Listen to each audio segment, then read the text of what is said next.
Warahmatullahi wabarakatuh. Alhamdulillahirabbil alamin wassalatu wassalamu ala asyrofil anbiya'i wal mursalin wa ala alihi wa sahbihi wa man da'a bi da'watihi wa iltazama bi tariqatihi wa tarassama khutuhu jalal aqidatan islamiyatan asasan fikratih wa mikasani a'malih wa masdarani ahkamih. Asyhadu an la ilaha illallah, asyhadu anna Muhammadan abduhu wa rasuluhu la nabiyya ba'da. Wa qala Allah ta'ala fil kitabihil karim, a'udzu billahi minasyaitonir rajim. Bismillahirrahmanirrahim. Wa adallahu alladhina amanu minkum wa amilus solihati la yastakhlifannahum fil ardi kama stakhlafal ladzina min qablihim wa la yumakkinanna lahum dinahum alladzi tadallahum wa la yubaddilannahum min ba'di khaufihim amna ya'budunani la yusyrikuna bi syai'an wa man kafara ba'da dzalik fa ulaika humul fasiqun. Alhamdulillah, puji dan syukur senantiasa kita panjatkan pada Allah Subhanahu wa Ta'ala, satu-satunya Tuhan, tiada Tuhan selain Dia. Kepadanya lah kita menyembah, kepadanya lah kita bersyukur, kepadanya lah kita memohon ampun, karena kepadanya lah jua kita akan dikembalikan pada satu saat yang tidak ada keraguan di dalamnya. Salat dan salam semoga tercurah dan terlimpahkan kepada baginda Nabi besar Muhammad sallallahu alaihi wasallam, yang juga telah mencontohkan kepada kita satu jalan yang benar, yang ini adalah satu-satunya jalan menuju pada surganya Allah. Dan kita berharap bahwa kita semua yang ada di sini, kita berusaha, beriltizam, beristiqomah, agar segera kemudian untuk mengikuti setiap langkah daripada Rasulullah. Dan mudah-mudahan kita diwafatkan oleh Allah Subhanahu wa Ta'ala dalam perjuangan yang sama, yaitu adalah membela kalimat La ilaha illallah Muhammadur Rasulullah. Alhamdulillah, puji dan syukur senantiasa kita panjatkan kembali pada Allah, karena pada hari kita bisa bermuajahah. Perkenalkan, nama saya Felix Xiao. Saya alhamdulillah sudah punya anak 4, dan alhamdulillah istri 1. Awalnya istri saya ketika menikah, istri saya karena istri saya ini anak tunggal, maka dia bilang dia pengen punya 11 anak katanya. Tapi setelah menikah ternyata sudah punya 4 anak, dia bilang time out gitu kan. Dia bilang gak usah dulu, tambah lagi. Saya bilang sekarang gantian. Kalau dulu saya cuma pengen punya 3 anak, sekarang saya pengen punya 5 anak sekalian. Tapi istri saya bilang 4 sudah time out, cukup. Saya bilang ya sudah, kalau dia nggak mau nanti saya cari supplier lain aja. Gak ada itu guyonan. Terima kasih Bapak Ibu sekalian. Jadi perkenalkan, nama saya Felix Xiao. Alhamdulillah saya mengenal agama Islam semenjak tahun 2002, dan insya Allah kita akan lebih banyak bahas. Dan kepada bapak-bapak yang di depan yang aslinya berbahasa Jerman, saya minta maaf, jadi tidak bisa menyampaikan langsung dalam bahasa Jerman. I apologize for not conveying my material in Germany because I don't know Deutsch at all. Kann nicht Deutsch sprechen. Jadi itu sedikit daripada pengantar, dan pada hari ini insya Allah pada pembukaan kita insya Allah akan menyampaikan materi sedikit tentang seorang pemuda namanya Muhammad Al-Fatih. Nah, jadi Muhammad Al-Fatih ini memang tidak dikenal oleh orang-orang muslim pada zaman sekarang. Karena kenapa? Dia tidak pernah masuk ke movies, dia tidak pernah masuk ke bioskop, dia tidak ada komiknya. Tapi ini tokoh nyata, nggak seperti Spider-Man, nggak seperti Batman, nggak seperti Superman yang memang banyak di TV dan banyak di movies. Tapi ini memang memang tidak pernah masuk ke bioskop, tapi dia orang asli. Tapi di gambar ini semua, ini gambarnya palsu. Cuma ada satu yang asli, pedangnya, ini asli. Ini pedangnya Muhammad Al-Fatih yang sampai sekarang masih ada di Istanbul, di Museum Topkapi di Turki. Nah, jadi kapan-kapan kalau ada yang mau untuk datang sana, nanti bisa sama Mas siapa? Yang dari Aceh? Bandung. Dari Bandung. Mas Ahmad. Istrinya orang Turki. Jadi sebelum saya menjelaskan semua ini, ada satu hal yang perlu saya jelaskan tentang kenapa saya kemudian menulis tentang buku saya, judulnya Muhammad Al-Fatih. Jadi saya punya 7 buku yang saya tulis, dan Muhammad Al-Fatih adalah salah satu masterpiece yang saya buat. Karena kenapa? Karena ini adalah ambisi pribadi saya untuk menulis tentang Muhammad Al-Fatih. Jadi ini buku kedua saya, judulnya Muhammad Al-Fatih. Tapi kenapa saya tertarik untuk menulis tentang Muhammad Al-Fatih? Ini adalah sebagian daripada alasannya. Jadi di dalam Islam, ada satu yang dikenal di dalam Islam yang tidak dikenal di dalam agama-agama lain. Dan sesuatu itu namanya bisyarah. Apa ini bisyarah? Bisyarah adalah janji daripada Allah dan Rasulullah kepada umatnya, umat muslim, berkaitan tentang segala sesuatu yang akan terjadi di masa depan. Jadi apapun yang terjadi di masa depan, itu Allah dan Rasul sampaikan kepada kita melalui sesuatu yang namanya bisyarah. Jadi bisyarah adalah sesuatu yang terjadi di masa depan yang kita belum mampu lihat dan kita nggak mampu tahu, tapi kita bergembira ketika mendengarkan itu. Lah kenapa? Karena datangnya daripada Allah dan Rasulullah. Ini namanya adalah bisyarah. Salah satu contoh bisyarah misalnya surga. Teman-teman sudah pernah tahu surga? Udah pernah lihat surga? Udah pernah masuk surga? Belum. Tapi pengen masuk surga? Surga tuh kayak apa sih? Surga nggak tahu. Dalam bahasa Arab surga namanya jannah. Jadi kalau anaknya Mas Yudi namanya Jinan, itu artinya kebun-kebun. Karena jannah artinya surga. Artinya surga itu artinya seperti kebun yang tertutupi oleh hijauan, oleh tumbuh-tumbuhan, oleh pohon-pohonan. Jadi kalau yang kayak gini, ini juga namanya jannah kalau dalam bahasa harfiah. Jadi jannah adalah kebun-kebun yang tertutup. Nah, jadi kira seperti itu. Maka jannah dikatakan di dalam Al-Quran seperti apa? Arduhas samawati wal ard, seluas langit dan bumi, itu jannah. Kemudian di situ terdapat kenikmatan-kenikmatan segala yang dibayangkan oleh manusia ataupun yang tidak terbayang oleh manusia. Di bawahnya mengalir sungai-sungai, kemudian ada dipan-dipan dari emas, ada mimbar-mimbar dari cahaya. Setiap orang yang melewatinya merasa ingin untuk kemudian berada di mimbar tersebut. Dan di situ banyak sekali pohon-pohon dari buah-buahan yang bisa langsung kita ambil dengan tangan kita sendiri. Permadani yang berwarna hijau yang tebalnya luar biasa, dan tidak lupa di situ ada sesuatu yang dirindukan oleh para laki-laki, namanya hurun ain, bidadari bermata jeli. Lam yatmithunna insum qablahum walajan, tidak pernah tersentuh dia oleh laki-laki manapun, baik sebelumnya oleh manusia ataupun oleh jin. Hurum maksuratum fil khiyam, maka mereka dipingit, dikhususkan untuk orang-orang yang beriman, gitu kan ya. Yang katanya nggak usah wajahnya, betisnya aja kalau kelihatan kalah bulan purnama dan seluruh isinya, Bapak Ibu sekalian. Itu baru betisnya, Bapak Ibu sekalian. Nggak usah dibayangin itu. Tapi itu baru betisnya, Bapak Ibu sekalian. Nah, ketika saya cerita begini, biasanya yang mbak-mbak ngamuk dan marah. Lah kenapa? Loh, kalau laki-laki dapat bidadari, lalu kita dapat apa dong? Bidadara? Nggak ada bidadara, ibu-ibu sekalian. Tapi ibu-ibu akan dapat apapun yang ibu-ibu minta kepada Allah Subhanahu wa Ta'ala, pasti akan dikabulkan oleh Allah Subhanahu wa Ta'ala. Suatu waktu ketika saya menyampaikan seperti ini, ada ibu-ibu yang bilang, Ustadz, kalau gitu kalau nanti saya masuk surga, saya pengen minta sama Allah apa? Suami saya nggak boleh poligami aja di surga. Boleh, coba aja minta, kalau dikabulin siapa tahu. Ini adalah bagian daripada bisyarah. Bisyarah adalah segala sesuatu yang berkaitan dengan masa depan, walaupun kita belum tahu dan kita belum pernah lihat surga, tapi kita pengen surga, kita senang dengan surga. Lah kenapa? Karena itu bagian daripada janji daripada Allah Subhanahu wa Ta'ala. Bisyarah berkaitan dengan kejadian di masa depan yang nggak mampu kita lihat, tapi kita senang karena itu datangnya daripada Allah Subhanahu wa Ta'ala dan dari Rasulullah Muhammad SAW. Bagi saya secara pribadi, teman-teman sekalian, bisyarah bagi saya seperti tempat berteduh di tengah-tengah terik, tempat berharap ketika benar-benar nggak ada harapan, tempat untuk kemudian cari kekuatan ketika saya sedang lemah. Lah kenapa? Kalau nggak ada bisyarah, saya sudah mungkin nyerah dari dulu dalam agama ini.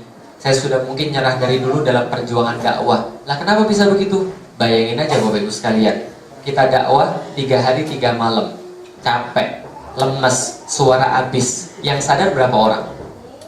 3 orang, 4 orang. Tapi TV sekali menayangkan sesuatu yang salah, ribuan orang termurtadkan tanpa sadar secara mikirnya. Memang luarnya masih muslim, tapi dalamnya bukan muslim lagi. Kalau kita hitung-hitung secara logika, perjuangan ini nggak akan mungkin menang. Lah kenapa? Secara logika, dakwah ini susahnya luar biasa, Bapak sekalian. Kita nggak punya apa-apa, ngontrak aja masih mikir, gitu kan ya. Sedangkan orang-orang yang nggak senang sama Islam, mereka punya media, mereka punya uang, mereka punya segala-galanya, mereka punya kekuasaan. Kalau kita nggak punya bisyarah, mungkin saya sudah nyerah dari dulu.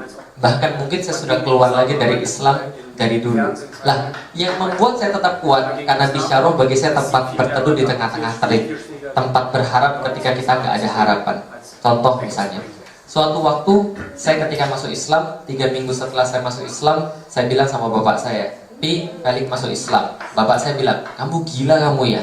Saya bilang, enggak. Loh kenapa gila? Saya katakan, dia bilang gini, coba kamu pikirin, orang-orang Islam itu saja, coba kamu lihat, miskin, kotor, jorok, tidak bisa dipercaya, kalau janji nggak ditepati dan sebagainya. Loh kamu malah masuk Islam? Saya bilang sama bapak saya, Pi, itu bukan Islam, itu Muslim. Nah kenapa? Islam beda dengan Muslim. Islam itu ajaran, Muslim itu yang diajarin. Saya katakan, gimana orang sekarang, orang Muslim bisa menunjukkan Islam? Orang mereka aja nggak pernah belajar Islam, orang mereka aja nggak semangat belajar Islam. Jadi yang kita lihat sekarang bukan Islam, tapi Muslim. Bapak saya udah bilang begini lagi, loh kamu sudah tahu orang Muslim aja nggak mau belajar Islam, kenapa kamu malah mau masuk Islam? Saya katakan, karena Islam adalah agama yang paling benar. Buktinya mana? Orang mereka kayak begitu sekarang. Saya katakan lagi, iya, karena itu mereka tidak menerapkan Islam. Lalu bapak saya bilang, terus kamu mau masuk Islam, kamu mau apa sebenarnya? Saya bilang, saya akan menyadarkan mereka bahwa saya mendapatkan sesuatu yang harus mereka tahu, bahwa Islam ini sempurna luar biasa. Lalu bapak saya tanya, berapa sih orang-orang kayak kamu dan teman-temanmu ini yang merasa sok hebat, merasa sok tahu, merasa paling tahu tentang Islam, mau mendakwai orang-orang Muslim yang dari awal lahir sudah Islam? Berapa sih yang kemudian yang kamu rasa orang-orang kayak kamu dan teman-temanmu yang benar-benar paham Islam? Saya bilang, nggak lebih daripada 3%. Orang-orang Muslim yang benar-benar mau belajar Islam, yang benar-benar mau tahu tentang Islam dan rela mati, nyawa, harta untuk Islam. Nggak lebih daripada 3%. Bapak saya ketawa, 3% kalau gitu ya, cuma yang memahami, yang kamu pikir cuma tahu, sedangkan yang nggak tahu 97%.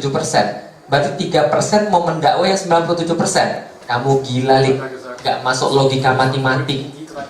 Nah kenapa? Bagaimana mungkin 3% bisa merubah 97%? Nggak masuk akal. Saya bilang, betul, nggak masuk akal kalau secara logika matematik. Tapi kalau logika Allah masuk akal. Untungnya Tuhan saya nggak pakai logika matematik. Logika Tuhan saya, idza arada syai'an fa innama yaqulu kun fayakun. Ketika Allah menginginkan sesuatu, maka dia tinggal berkata, jadi, maka jadilah. Itu logika Tuhan saya. Maka saya katakan, ini bukan sesuatu yang mustahil. Lah kenapa? Kebangkitan Islam adalah janji Allah Subhanahu wa Ta'ala. Itulah namanya bisyarah. Dan saya masih tetap semangat berdakwah sampai sekarang, karena saya tahu ini adalah perjuangan yang saya pasti menangkan. Lah kenapa? Sudah dikatakan oleh Allah dan Rasulullah. Jadi di dalam Islam memang perjuangan itu kadang-kadang nggak seru. Lah kenapa? Ujungnya kita sudah tahu, kita pasti menang, gitu kan ya. Tapi ya itulah dalam perjuangan Islam. Nah, berbicara tentang yang namanya bisyarah, maka saya sedikit jelaskan bahwa bisyarah ini tidak hanya berkaitan dengan akhirat, tidak hanya berkaitan dengan surga, tidak hanya berkaitan dengan apapun yang ada nanti setelah kita mati. Tapi bisyarah juga berkaitan dengan sesuatu yang namanya dunia. Dan ini perkenalkan, ini dunia pada zaman dulu. Jadi dunia zaman dulu termasuk Jerman, itu termasuk dunia pada zaman dulu. Tapi Jerman belum terpisah kayak sekarang. Nah kenapa? Jerman masih tergabung dalam Eropa Barat pada saat itu. Persemakmuran Romawi Agung, gitu kan ya. Nah jadi kalau pas zaman dulu ini cerita, ini peta adanya pada tahun 623 Masehi. 623 Masehi. Inilah peta pada zaman itu. Waktu 622 Masehi ada terjadi satu peristiwa penting di dalam Islam, yaitu hijrahnya Rasul dari Mekah ke Madinah. Dan di Madinah inilah beliau mendirikan sesuatu yang kita kenal dengan nama Daulah Islamiyah atau Daulah Madinah atau negara Madinah. Rasul menegakkan Islam di sini, mengatur masyarakatnya dengan Islam di kota Madinah. Nah, dan di saat Rasul menegakkan Islam di kota Madinah dan bertindak sebagai kepala negara, pada saat yang sama itu konstelasi politik dunia kayak begini. Sebelah timur beliau terbentang sebuah imperium besar. Sebuah imperium besar yang kita kenal dengan nama Imperium Persia. Sebuah imperium yang sangat besar, Persia. Luasnya sekitar 7,4 juta kilometer persegi. Sangat luas sekali. Dipimpin oleh satu raja namanya Kisra, gitu kan ya. Dan di sebelah barat beliau ini kemudian terbentang satu imperium yang tidak kalah besarnya, yang kita kenal dengan nama Imperium Romawi, yang salah satu pecahannya nanti jadi Jerman, gitu kan ya. Nah ini adalah Imperium Romawi yang tidak kalah besarnya juga, besarnya 5 juta kilometer persegi. Dan ini lautan Mediterania ini jadi jadi kolam pribadinya orang-orang Romawi, Bapak sekalian. Jadi bisa kita bayangkan, waktu Rasulullah baru menegakkan Islam di Madinah, maka Persia sudah berusia 1173 tahun. Dan pada waktu itu Romawi baru berusia 650 tahun. Tapi Islam usianya 0 tahun, Bapak sekalian. Gitu kan ya? Nah, apa yang terjadi kemudian? Ini sekarang saya tanya. Kalau bapak-bapak dan ibu-ibu sekalian saya tanya, kalau punya kesempatan, saya tanya, ibu bapak kalau mau pergi ke satu tempat saya biayai. Kira-kira kota mana yang pengen dikunjungi, paling ingin dikunjungi? Kira-kira kota mana? Selain Mekah, Madinah, kira-kira pengen kemana? Istanbul. Selain Istanbul, Maladewa. Selain Maladewa apa lagi? Hah? Cordoba. Selain Cordoba, Paris. Selain Paris, Manchester, Madrid, Barcelona. Itu mah klub bola semuanya gitu. Tapi waktu zaman dulu belum ada kota-kota itu. Belum ada Berlin, belum ada Paris, belum ada Manchester, belum ada Barcelona, belum ada Kairo, belum ada Maladewa apalagi, belum ada Jakarta apalagi. Zaman dulu ketika orang ditanya, pengen pergi ke kota mana yang paling indah menurutmu di dunia, maka jawabannya pasti di antara dua kota. Kalau nggak Konstantinopel, pasti Roma.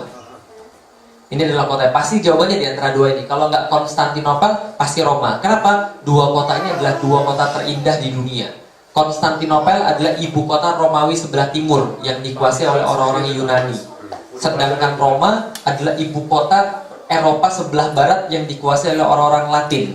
Maka inilah dua kota yang paling terkenal pada zamannya, Konstantinopel, Roma. Lah kenapa orang-orang pada pengen pergi ke Konstantinopel? Konstantinopel, kota terindah pada zamannya. Sebuah kota yang dia kemudian dikelilingi oleh tembok yang sangat tinggi dan tembok yang sangat besar. Sebuah kota yang paling megah di dunia, yang setiap jalan-jalannya diperkeras dengan batu porfiri dan batu marmer. Di dalam kota tersebut terdapat gereja yang lebih banyak daripada jumlah hari dalam setahun. Dan di dalam kemudian tempat-tempat itu banyak sekali bangunan-bangunan yang sangat indah. Terutama di tengah-tengah kota dibangun sebuah gereja terbesar di dunia, Hagia Sophia. Hagia Sophia ini saking kerennya Bapak Ibu sekalian, orang-orang menjadikan destinasi untuk belajar. Seorang Rusia datang 3 bulan jalan, lalu kemudian masuk ke Istanbul, langsung pergi ke Hagia Sophia. Saat dia masuk ke Hagia Sophia, dia tulis dalam catatannya, kami terkagum-kagum ketika masuk ke Hagia Sophia. Sungguh saat itu juga kami tersesat. Bahkan kami tidak bisa membedakan kami masih di dunia atau sudah masuk ke surga. Nah kenapa? Saking kerennya Hagia Sophia ini, Bapak sekalian. Hagia Sophia ini menjadi gereja terbesar di dunia, menjadi kubah terbesar di dunia, dan orang-orang menjadikan destinasi Konstantinopel karena ini adalah kota terhebat di dunia pada masanya. Yang kedua, Roma. Kalau bukan gara-gara Konstantinopel, sudah pasti Roma jadi kota pertama terhebat dan terbagus di dunia. Nah kenapa? Bayangkan kota Roma ini setiap berapa ratus meter ada plaza. Setiap plaza banyak sekali fontaine, banyak sekali air mancur di dalamnya. Dan setiap air mancur di kota Roma, semua airnya langsung bisa diminum. Nah kenapa? Datang dari mata air di perbukitan Roma. Di situ menjadi pusat hegemoni Kristen Katolik di dunia sampai dengan sekarang. Dan kota Roma memang benar-benar indah karena setiap jengkal tanah kota Roma itu adalah museum itu sendiri. Nah kenapa? Ini kota menjadi sebuah saksi 3 imperium besar di dunia. Mulai dari imperium-imperium sebelum Romawi, Yunani, Romawi, kemudian akhirnya imperium Islam. Ini adalah kemudian kota Roma. Nah kalau gitu kita lihat, yang kota tadi pertama, kota apa tadi? Konstantinopel. Yang kedua, Roma. Dua kota ini adalah dua kota yang paling sering dikunjungi di dunia. Dan dua kota ini yang tadi saya sebutkan kota terindah ini sama-sama disebutkan dalam satu hadis Rasulullah Muhammad SAW. Kapan hadisnya? Mundur ke belakang, 5 Hijriah. 5 Hijriah itu tahun berapa? 627. Tahun 627 Masehi, 5 Hijriah, terjadi satu perang yang paling hebat di dalam Islam, yang dikenal dengan nama perang Khandaq, atau di dalam Al-Quran namanya perang Ahzab. Surat 33, surat Al-Ahzab. Al-Ahzab dalam bahasa Indonesia bermakna koalisi, kumpulan-kumpulan. Jadi orang musyrik, orang kafir Quraisy, dan orang-orang Nasrani serta orang-orang Yahudi, mereka kumpul jadi satu buat pasukan gabungan. 10.000 orang berkumpul jadi satu. 10.000 orang ini berjalan pergi ke Madinah, tujuannya satu, bunuh Muhammad, hancurkan Islam. Itu tujuan mereka. 10.000 pasukan datang ke Madinah, dan ketika 6 hari sebelum mereka sampai, rencana ini bocor. Lalu kedengaran Rasulullah Muhammad SAW. Kenapa? Intelijen Rasul tidak kalah hebatnya. Intelijen Rasul canggih. Siapa intelijennya Rasul? Malaikat Jibril.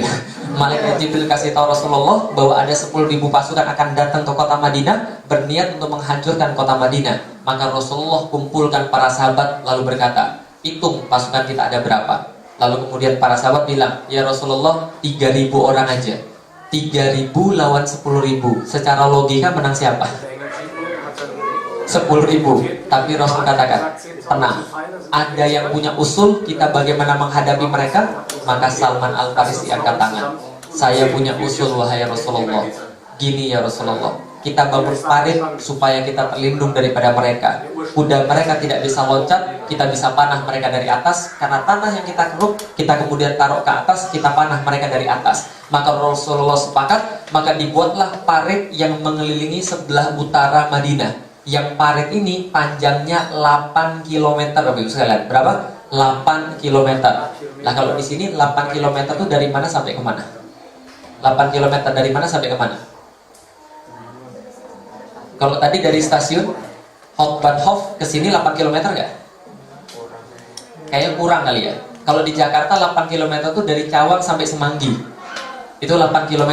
Dan bayangkan gali parit 8 km. Dan bukan gali paritnya di tanah Jerman, bukan, tanah Arab, bagus sekalian.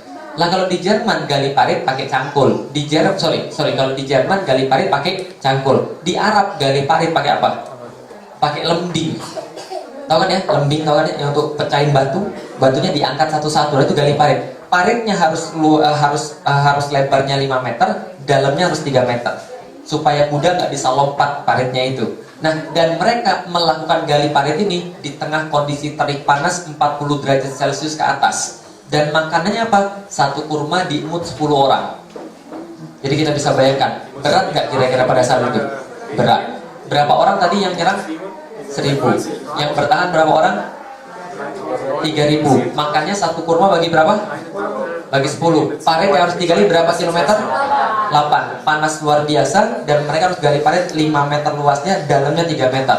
Maka wajar banyak orang yang stres di situ. Banyak orang yang mundur dari peperangan. Mereka begini, Rasul, saya mau usul. Apa usulmu? Saya belum makan dan keluarga saya belum makan. Kasihan anak-anak di rumah belum makan. Rasul, saya minta izin dulu mundur ke belakang untuk kasih anak-anak saya makan. Balik, nggak balik lagi ke perang. Kabur itu sekalian. Ada lagi yang bilang, Rasul saya minta izin, ini istri saya kasihan di rumah sendirian, nanti kalau diganggu orang gimana? Saya izin dulu pulang sebentar, kabur, nggak balik lagi itu sekalian. Maka yang tinggal bersama Rasulullah gali parit cuma 2 tipe orang. Berapa tipe orang? 2 tipe orang. Satu, Yahudi yang terpaksa. Siapa? Yahudi yang terpaksa. Yang kedua, Muslim yang benar-benar mukmin. Itu yang kedua. Yang pertama siapa? Yahudi yang terpaksa. Lah kenapa ada Yahudi di situ? Karena mereka terpaksa menaati aturan-aturan yang merupakan perjanjian antara mereka dan Rasulullah. Salah satu perjanjian mereka, kalau Madinah diserang, mereka harus ikut bantu. Dan mereka bantu munafik karena mereka sudah menyiapkan makar-makar yang lebih besar di belakang untuk menghancurkan orang-orang Muslim dari dalam. Ini orang Yahudi. Yang kedua siapa tadi? Muslim yang benar-benar mukmin, orang benar-benar beriman. Maka ketika ada 2 golongan seperti itu, mereka lagi gali parit yang sangat panjang 8 km dalam kondisi yang sangat susah. Tiba-tiba ada sahabat yang nanya, ya Rasulullah, besok nih yang kita taklukkan Konstantinopel dulu atau Roma? Paham nggak maksudnya kira-kira? Nggak paham ya? Ini saya jelasin. Tiba-tiba ada yang nanya apa? Yang mana yang kita taklukkan dulu? Konstantinopel atau Roma? Oke, kalau nggak paham, ini saya jelasin. Mereka lagi ada di mana sekarang? Madinah. Konstantinopel di mana? Ini Konstantinopel. Ini Roma. Mereka lagi ada di mana? Madinah. Terpisah berapa? Ribuan kilometer daripada Konstantinopel dan Roma. Kalau zaman sekarang naik pesawat aja, ini 3 jam. Ini 5 jam kira-kira kalau naik pesawat. Zaman dulu, sahabat nggak pernah lihat Konstantinopel. Sahabat nggak pernah lihat Roma. Mereka cuma dengar kebesaran Konstantinopel, kebesaran kota Roma. Mereka besok menghadapi berapa pasukan? 10.000. Gali parit berapa kilometer? 8. Lebarnya harus berapa? 5 kilo. 5 meter. Dalamnya harus berapa? 3 meter. Makanya satu kurma bagi berapa? 10 orang. Tapi nanyanya, besok yang kita taklukkan yang mana? Konstantinopel atau Yahudi? Langsung ini, hah? Konstantinopel? Roma? Umat muslim sudah mulai gila. Nah, kenapa gila? Mereka besok udah mau mati, mereka besok kemudian sudah mau diserang. Hari ini aja kita gali parit nggak sempat pergi ke WC, mereka malah ngomong tentang Konstantinopel dan Roma. Mustahil, ini orang muslim gila. Tiba-tiba Rasulullah mendengarkan kata-kata Yahudi itu, langsung berkata tentang sesuatu yang di luar dugaan orang-orang Yahudi tadi. Apa yang Rasul katakan? Madinatu Hirokla tuftahu awalan. Yang akan kalian taklukkan terlebih dahulu adalah kotanya Heraklius atau Konstantinopel. Bisa paham kira-kira? Yahudi lagi ketawain orang muslim, tiba-tiba Rasul bilang begini. Apa kata Yahudi? Lebih kecengang lagi. Hah? Konstantinopel duluan takluk? Wajar aja muslimnya gila, bosnya juga gila. Maka mereka katakan seperti itu. Mereka katakan Muhammad gila. Lah kenapa? Karena Muhammad berbicara sesuatu yang gak masuk logika dan gak masuk akal. Paham Bapak sekalian? Karena Rasul bilang bahwa Konstantinopel akan takluk, padahal waktu itu besok aja mereka udah mau mati. Bisa dipahami Bapak sekalian? Singkat cerita, perangan ini yang menang kaum muslimin. Perang Ahzab ini yang menang kaum muslimin. Cerita selengkapnya silahkan baca di surat Al-Ahzab, surat 33 dari awal sampai akhir. Nah, itu cerita lengkapnya. Tapi yang penting adalah setelah daripada sini Rasulullah membacakan satu hadis yang lebih luar biasa. La tuftahanal Konstantinia fala ni'mal amiruha fala ni'mal jaisyu zalikal jais. Bahwa akan ditaklukkan Konstantinopel, kalian akan membebaskan Konstantinopel. Konstantinopel will be conquered. Dan sebaik-baik panglima adalah panglimanya, sebaik-baik pemimpin adalah pemimpinnya, dan sebaik-baik pasukan adalah pasukan yang dia pimpin. Artinya apa? Rasul bilang Konstantinopel akan kalian taklukkan satu waktu nanti. Maka pemimpinnya adalah pemimpin yang paling baik, maka pasukannya adalah pasukan yang paling baik. Kira-kira kalau Rasul sudah bilang begitu, kira-kira banyak nggak orang yang mau jadi penakluk Konstantinopel? Banyak banget. Jangankan Rasul bilang pemimpin yang terbaik, Rasul meludah aja, itu para sahabat memperebutkan. Nah kenapa? Ludahnya Rasul beda kayak ludah kita. Jadi obat loh sekalian. Ali bin Abu Thalib pernah sakit mata nggak bisa ngelihat, diludahin Rasul, tuh sembuh. Zaman sekarang jangan coba-coba lagi ya, nggak boleh gitu kan. Ustaz saya sakit mata diludahin dong, itu nggak boleh karena ludah kita banyak bakterinya sekalian. Nah ini kemudian ketika dibacakan hadis ini, semua orang berebut jadi penakluk Konstantinopel. Siapa saja yang sudah pernah mencoba? Nih, yang pertama Abu Ayyub Al-Ansari. Kalau di Turki orang mengenal dengan nama Ayyub Sultan. Nah Abu Ayyub Al-Ansari ini adalah sahabat Rasulullah yang sangat luar biasa. Nah kenapa? Rasul ketika hijrah dari Mekah ke Madinah itu kan nggak punya rumah kan ya? Maka rumahnya Rasul di mana tahu nggak? Di Masjid Nabawi. Jadi ketika Rasul sudah nunjuk, oh ini tanah yang bakal dijadikan Masjid Nabawi, Rasul nginep di rumah sahabat. Nginepnya di mana? Abu Ayyub Al-Ansari. Nginepnya di lantai 2 sekalian. Abu Ayyub Al-Ansari ketika dia masih hidup umurnya 80 tahun. Waktu itu Rasulullah sudah wafat. Ketika dia umurnya 80 tahun, dia mendengar bahwa Yazid bin Muawiyah mau pergi ke Konstantinopel untuk menaklukkan kota Konstantinopel. Maka dia bilang sama Yazid, Yazid, bawa saya ikut serta. Saya mau pergi ke Konstantinopel. Yazid bilang, nggak usah Pak, Bapak sudah tua. Bapak di sini aja, biar kami yang muda-muda yang pergi. Nanti kalau Bapak pergi, nanti Bapak malah bikin masalah. Nah kenapa? Bapak nanti sudah tua jadi beban bagi yang muda. Tidak, saya mau ikut Yazid, bawa saya ikut serta. Kenapa Bapak maksa-maksa pengen ikut pergi ke Konstantinopel? Maka Abu Ayyub berkata, saya punya janji pada Rasulullah Muhammad SAW. Apa janjinya? Rahasia. Pokoknya saya mau ikut dulu. Akhirnya dia dibawa ikut. Setelah dia ikut, di tengah jalan dia sekarat. Ketika dia sekarat, dia berbicara pada Yazid. Yazid, saya jangan dimakamkan mayat saya dimanapun. Saya pengen engkau ambil mayat saya, naikkan ke atas kuda yang paling kencang, larikan menuju ke Konstantinopel. Maka dimanapun kalian sampai, makamkan mayat saya terdekat dengan tembok Konstantinopel, agar aku dapat menunaikan janjiku kepada Rasulullah Muhammad SAW. Apa janjinya? Janji dia, aku ingin mendengarkan gemerincing pedang dan derap kaki kuda pasukan penakluk Konstantinopel. Maka Rasul mengaminkan doaku itu. Maka akhirnya mayat Ayyub al-Ansari dimakamkan di depan tembok Konstantinopel. Untuk apa? Untuk jadi sebuah pengingat. Abu Ayyub 80 tahun sudah sampai di sini. Kalau besok ada anak muda yang belum 80 tahun nggak sampai ke situ, malu-maluin misalnya.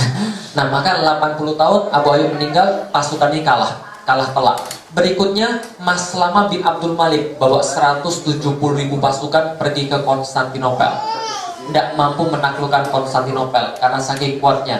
Berikutnya Harun ar-Rasyid bawa pasukan, nggak mampu menaklukkan Konstantinopel. Bayazid pertama nggak mampu, Murad kedua nggak mampu menaklukkan Konstantinopel. Lah kenapa? Konstantinopel letaknya di sini. Di mana ini? Istanbul. Turki, betul. Yang nggak tahu berarti geografinya dapat 3. Nah, ini Bapak Ibu sekalian, ini Laut Marmara, ini ke Adriatik, Laut Adriatik, ke Yunani. Kalau Jerman ya di atas ini berarti. Nah, ini adalah Laut Hitam dan ini adalah Konstantinopel, the crossroads of the world. Jadi Konstantinopel itu zaman dulu orang bilang adalah the gates of East and West, sebuah gerbang antara timur dan barat, the last vestige of Christendom in the East. Sebuah benteng pertahanan terakhir orang-orang Kristen di sebelah timur. Maka letaknya sangat strategis. Napoleon Bonaparte, seorang ahli strategi perang dan seorang pemimpin perang yang juga cukup hebat, mengatakan seandainya dunia ini jadi sebuah negara, maka ibu kota yang paling pantas adalah Konstantinopel. Maka dalam perjanjian Tilsit pada tahun 1717 dia mengatakan bahwa dia tidak akan pernah menyerahkan Konstantinopel pada negara manapun. Maka ini adalah Konstantinopel sangat hebat sekali. Ini gambar Konstantinopel. Jadi Konstantinopel itu kotanya berbentuk segitiga. Seluruhnya dibatasi oleh tembok-tembok yang sangat tinggi, dan terutama bagian sebelah utara, bagian sebelah timur, dan bagian sebelah selatan dikelilingi oleh lautan. Maka lautannya hijaunya luar biasa dan langitnya lebih bagus daripada langit-langit di kota lain. Nah, kenapa? Dikelilingi oleh lautan, Ibu sekalian. Satu-satunya wilayah yang berbatasan dengan daratan ditutup dengan tembok-tembok yang sangat tinggi. Inilah Konstantinopel. Lalu siapa menaklukkan Konstantinopel? Ini yang menaklukkan Konstantinopel, namanya Muhammad As-Sani, atau yang dikenal nanti dengan nama Muhammad Al-Fatih. Ini yang nanti akan menaklukkan Konstantinopel. Kalau lihat gambarnya, kira-kira umurnya berapa ini? Berapa ini kira-kira umurnya? 40 salah. Berapa ini? 50 salah. 20. 55 salah. Wrong. 9. Bukan.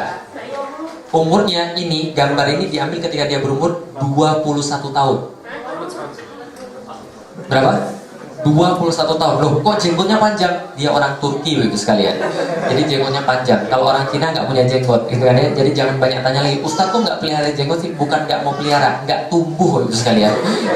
Kalau tumbuh mau banget saya pelihara, gitu kan ya. Nah, ini anak ini 21 tahun tapi berhasil menjadi panglima terbaik yang disamai oleh Rasulullah Muhammad SAW. Siapa dia? Dia adalah anaknya Murad kedua. Dan bapaknya sudah mencoba menaklukkan Konstantinopel, namun bapaknya tidak mampu. Ketika bapaknya tidak mampu, bapaknya berjanji menjadikan anaknya menjadi penakluk Konstantinopel. Maka bapaknya nggak main-main. Ditugaskan 2 ulama terbaik, Syekh Ahmad Al-Qurani dan Syekh Aksyamsuddin, untuk mendidik Muhammad Al-Fatih dari kecil. Yang pertama, namanya Syekh Ahmad Al-Qurani. Seperti namanya, dia mengajarkan Al-Quran. Sampai Muhammad Al-Fatih hafal Quran ketika berumur 8 tahun. Berapa tahun? 8 tahun hafal Quran. Kita sudah berapa tahun hafal Quran? Dia 8 tahun hafal Quran. Dan yang kedua, Syekh Syamsuddin. Ini penting sekali. Lah kenapa? Karena dia tidak hanya mengajarkan ilmu agama, tapi terlebih ilmu mental. Kenapa ilmu mental? Agar Muhammad Al-Fatih menjadi seorang penakluk dan kesatria yang sesungguhnya. Bagaimana caranya? Ini penting bagi ibu-ibu sudah punya anak. Caranya adalah Syamsuddin setiap hari menceritakan sejarah. Menceritakan apa? Sejarah. Menceritakan kisah-kisah kekesatriaan kaum muslim, kisah-kisah perang kaum muslim, kisah-kisah menarik kaum muslim. Nah, kenapa? Ada penelitian, ternyata kisah sebelum tidur itu mempengaruhi mental dan mempengaruhi cara hidup seseorang. Di Inggris ada cerita fairy tale yang paling terkenal. Apa cerita di Inggris yang paling terkenal? Kesatria lawan naga, betul? Untuk menyelamatkan putri. Maka ada penelitian begini, Ada anak TK dibagi dua kelas. Jadi satu kelas dibagi dua. Satu diceritain ada seorang ksatria melawan naga. Tapi ketika dia pas sudah mau menang, tangannya sudah patah, kakinya patah, dia menyerah. Kayaknya gue nggak mungkin menang deh, gue pulang aja lah. Akhirnya dia pulang, naganya kawin sama putrinya kawin sama naga. Yang satu lagi, yang setengah kelasnya kan diceritain, ini kesatria luar biasa, patah tangan, patah kaki, segala macam patah, tapi dia tetap berjuang, pedangnya patah, tetap berjuang sampai dia menang, mengalahkan naga, pulang bawa putri, nikah sama putri, hidup bahagia selama-lamanya. Itu yang kedua. Setelah mereka kemudian besar, 20 tahun kemudian, dites mentalnya. Ternyata yang diceritain naga ini ketika satrianya nyerah, orangnya cepat menyerah dan tidak optimis. Sedangkan yang ceritain yang sudah berusaha dan menang, optimis. Ternyata cerita berpengaruh. Kalau di Jerman cerita apa yang paling berpengaruh? Cerita apa yang paling sering diceritain pada anak-anak? Gak ada yang tahu ya? Cerita apa sih kalau anak-anak Jerman?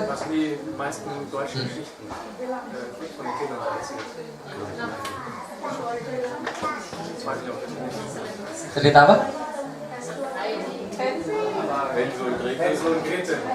Hansel and Gretel. Oh, ada penyihir berarti itu pembela kebenaran. Itu cerita orang Jerman. Tapi beda lagi dengan cerita orang Indonesia.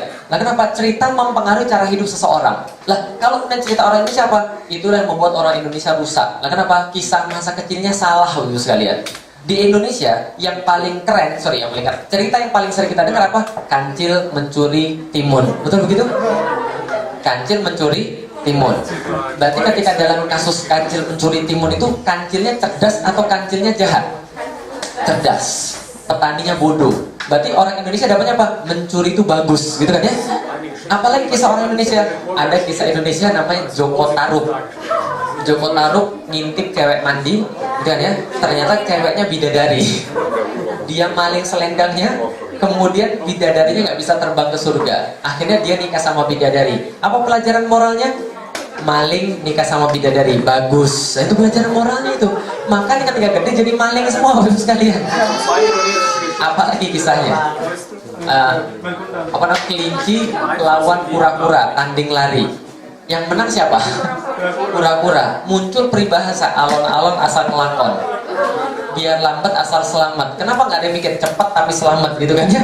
Ini gara-gara konsep tadi, cara pikir zaman sekarang. Film apa yang sering ditonton oleh anak-anak? SpongeBob SquarePants. Film apa lagi? Film Korea. Wajar aja mentalnya kayak zaman sekarang. Nontonnya SpongeBob film Korea, putus pacaran langsung pergi ke pantai, meluk lutut biar matanya terbenam, nangis gitu. Apa-apaan itu gara-gara mentalnya tadi. Nah, kalau mentalnya Muhammad Al-Fatih tidak. Dia diceritakan tentang kisah-kisah kesatriaan, kisah Rasulullah, kisah para sahabat, kisah panglima-panglima besar Islam, kisah-kisah terhebat dalam Islam. Maka mentalnya mental Islam. Umur 11 tahun Muhammad Al-Fatih sudah buat puisi. Apa puisinya? Menceritakan tentang jihad fisabilillah. 11 tahun, coba bayangin. Kita 11 tahun ngapain kira-kira? Main gundu gitu kan ya, masih nulis surat cinta pertama gitu kan ya. Dia buat surat tentang jihad gitu sekalian. Nah, kenapa? Karena ajarannya begitu. Suatu hari Aksyamsuddin bawa Muhammad Al-Fatih melihat Konstantinopel dari kejauhan. Karena kan cuma sedikit sekali kan bedanya kan ya. Dia lihat Konstantinopel, lalu Aksyamsuddin bilang, Muhammad Al-Fatih, kamu lihat itu? Iya. Itu apa itu? Konstantinopel, kata Muhammad Al-Fatih. Lalu apa itu Konstantinopel? Kota yang akan kita taklukkan satu saat nanti. Maka Aksyamsuddin bilang sama Muhammad Al-Fatih, kamu tahu bapakmu sudah pernah pergi ke sana dan dia tidak mampu menaklukkan Konstantinopel. Kakekmu sudah pernah pergi ke sana dan dia tidak mampu menaklukkan Konstantinopel. Anak-anakmu bahkan pergi ke sana dan dia tidak akan mampu menaklukkan Konstantinopel. Kenapa? Karena saya selalu berdoa pada Allah dan saya selalu berpikir dan saya selalu mengira bahwa orang yang kelak akan menaklukkan Konstantinopel ada di depan mata saya. Engkaulah Muhammad yang dijanjikan sebagai panglima terbaik penakluk Konstantinopel. Maka semenjak saat itu anak itu jadi yakin betul bahwa dia akan menaklukkan Konstantinopel. Sejak saat itu, maka suatu waktu dia kemudian selalu berusaha untuk menjadi penakluk Konstantinopel. Berusaha luar biasa dan gak main-main usahanya. Apa usahanya? Dia kuasai 8 bahasa ketika berumur 16 tahun. Berapa bahasa? 8 bahasa. Ketika berumur berapa? 16 tahun. Yunani, Latin, Turki, Arab, Persia, bahasa ibunya, terus kemudian bahasa Yahudi, bahasa Ibrani, dan bahasa Serbia. Ini mulai dikuasai oleh Muhammad Al-Fatih. 8 bahasa ketika berumur 16 tahun dan dia menjadi sultan ketika berumur 12 tahun. Dan tahu apa program pertamanya ketika dia berumur 12 tahun? Saat 12 tahun dia menjadi seorang sultan, pemimpin terbesar kaum muslimin pada saat itu. Programnya kita menaklukkan Konstantinopel. Langsung orang bilang, anak gila nih, ambisius. Langsung dia diturunin sama penasihatnya sendiri. Nah kenapa? Karena dia dianggap belum siap. Dia kemudian mengungsi ke kota yang namanya Manisa, yang pernah yang dikunjungi oleh Mas Ahmad. Di Manisa itu kemudian dia menempa dirinya lagi, kemudian mendidik dirinya untuk menjadi kesatria Islam. Dengan cara apa? Semenjak balik hingga meninggal dia tidak pernah meninggalkan sholat rawatib dan sholat tahajud. Kenapa bisa begitu? Nih perhatiin baik-baik sekalian. Seseorang ketika kemudian dia punya mau, dia akan kemudian berusaha keras. Betul atau tidak? Muhammad Al-Fatih dia pengen jadi penakluk Konstantinopel. Dan dia sudah tahu persis bahwa Rasul katakan sebaik-baik panglima adalah panglima penakluk Konstantinopel. Maka untuk jadi penakluk Konstantinopel, dia harus jadi panglima yang terbaik. Gimana caranya? Mendekatkan diri pada Allah. Dengan cara apa? Melakukan sunnah-sunnah nawafil. Sholat tahajudnya gak putus, sholat rawatibnya gak putus. Itu caranya. Beda dan salah. Seperti orang-orang Indonesia zaman sekarang. Mereka sering punya yang namanya nazar. Betul begitu? Dan nazar orang Indonesia itu salah kaprah. Kok bisa salah kaprah? Nih, lihat nazar orang Indonesia gimana? Ya Allah, kalau aku jadi sama dia tuh ya Allah, insya Allah aku puasa selama 2 bulan berturut-turut ya Allah. Gitu kan ya? Ya Allah, kalau aku masuk kerja ini ya Allah, aku insya Allah akan sedekah 3 tahun berturut-turut setiap hari 10.000 rupiah ya Allah. Itu kan nazar orang Indonesia kan ya? Pertanyaan saya sederhana. Kalau Allah nggak ngabulin terus kenapa? Emang Allah rugi? Ya Allah, aku kalau seandainya jadian sama dia, aku bakal puasa 3 bulan. Kalau enggak, aku nggak mau puasa. Loh, yang perlu siapa sebenarnya gitu kan ya? Itu nazar yang salah. Dalam Islam, nazar itu didasarkan dengan kalimat yang kita baca tiap hari. Iyyaka na'budu wa iyyaka nasta'in. Anda ibadah dulu, Anda baru minta. Bukan minta terus ngancem nggak ibadah. Saya urus sekalian. Maka ini nazar yang salah. Berarti nazar dari sekarang jangan kayak gitu lagi. Nazar ya nazar aja. Ya Allah, aku nazar tahun depan akan puasa Senin Kemis ya Allah. Nah kalau sudah puasa Senin Kemis, baru minta sama Allah. Ya Allah, aku mau tuh sama orang itu jadiin ya Allah. Kalau nggak dijadiin ya nggak apa-apa, jandanya juga ya Allah juga nggak apa-apa. Kalau nggak jandanya ya memaksa banget pokoknya. Nah, tapi ini adalah kemudian Muhammad Al-Fatih. Dia mengajarkan bahwa nazar itu adalah iyyaka na'budu wa iyyaka nasta'in. Pada Allah kita ibadah, baru pada Allah kita minta. Dia memantaskan diri dengan cara melakukan sholat rawatib dan sholat tahajud agar Allah memilih dia menjadi penakluk Konstantinopel. Dan gak hanya itu, dia bentuk pula pasukan yang terbaik. Namanya The Royal Janissaries kalau dalam bahasa Inggris. Yang main Age of Empire pasti tahu. The Royal Janissaries, pasukan khusus Turki, Bapak Ibu sekalian. Ini pasukan nggak main-main. Nah kenapa? 7.000 orang dikumpulin dalam barak-barak. Setiap barak ada 1 orang ulama. Tugasnya apa? Bacain hadis, bacain Al-Quran, supaya mereka terinternalisasi dengan Al-Quran. Mereka kemudian cita-citanya adalah mati syahid di jalan Allah. Maka pasukannya jadi sangat kuat luar biasa. Bahkan seorang pengembara dari Prancis datang kepada kaum muslimin dan mereka bilang, wajar aja pasukan ini jadi pasukan terkuat. Nah kenapa? Tatkala mereka disuruh pergi perang, mereka kayak disuruh pergi kondangan. Kondangan? Pergi ke orang kawin. Kalau orang kondangan itu duluan atau belakangan? Kalau belakangan, makanannya habis. Nah sama kayak mereka juga sama. Mereka kalau perang tuh pergi paling depan, gak mau ketinggalan. Ini pasukan Janissaries. Dan gak hanya itu, dia bangun benteng namanya benteng Rumeli Hisar. Melanjutkan usaha buyutnya yang membangun benteng Anadolu Hisar. Bingung? Oke bagus. Kita lihat nih. Ini Selat Bosphorus. Ini Selat Bosphorus. Selat Bosphorus ini memisahkan antara Asia dan Eropa. Jadi Asia sebelah sini, Eropa sebelah sini. Ini Selat Bosphorus. Selat Bosphorus ini cuma bedanya cuma 500 meter saja.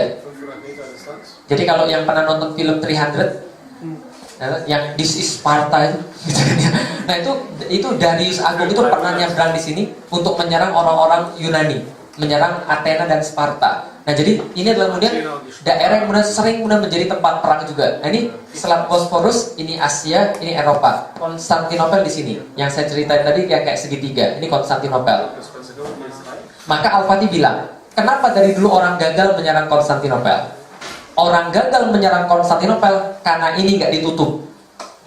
Maka bala bantuan datang dari sini, bala tentara datang dari sini, dan bala segala macam datang dari situ.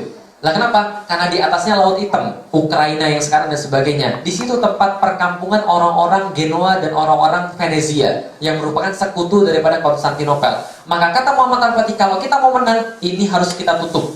Gimana caranya? Buyutnya sudah bangun benteng di sebelah Asia, namanya Anadolu Hisar. Hisar dalam bahasa Turki benteng.